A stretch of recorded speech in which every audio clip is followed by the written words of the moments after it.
Oh dadak digagas. Wilujeng dalu Rama. Wilujeng dalu no. Pundi Wah, iya, gandenge? Pak, mbok gandengke liyane ngono enten mboten to, Pak? Yo iki lho sing enak. Jale nyedek salaman. Gandeng anu wah. Mbak. Mau ketok ayu nek saiki irungmu ilang to, Mbak? Iki irunge sejen sing dhuwure. Nah. Oh. Lah biasane kan menungso ki omong-omongan kan rai karo rai adep-adepan ngono lho, Pak. Iya. Mbak, lah kula kan madhepe mriko, terus kula madhep mriki. Tak kira iki mau ya rai ngono lho. Iya sejenggon. Jebule rai lok. Dadi ora saben wong etuk demok ngono. Ora, nek salaman piye nek salaman? Salam. Salaman anu tangane jenengan madhuke. Ngeten. Nah, ngeten. Iya. Nah, pun. Tangan nggih ngiduk mik ora geduk ngoten kok. Ngene iki nggo nyawuk ngene ya kenek lho. Rumangsane lengece nggo njiduk mik. Kowe nek bocah ayu ki ya greget ya Le ya. Napa? Ya sir ya. Sinten? Karo bocah ayu ngene. Ngerti wong ayu to? Heeh. Lah kula elek-elek ngene iki ya normal lek. Wong nanang sing raruh kuwi ya ngempet ae lho ya.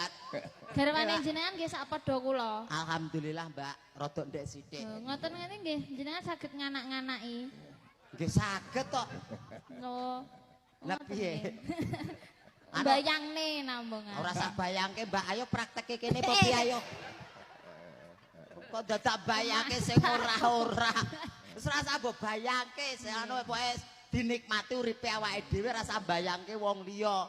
Wong urip ki wong sinawang. Nah, kula nyawang jenengan ketoke penak dadi wong dhuwur. Terus jenengan nyawang kula dadi wong cendheki ketoke penak. Mboten penak jenengan dugi wau mboten wonten ajine belas ana dikira bocah ilang ngono kok. Oh ya bener. Ya bener, Mbak.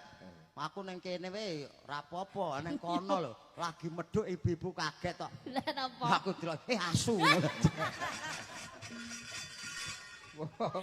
Dadi emang transitmu ning ndi Le? Kula to. Heeh.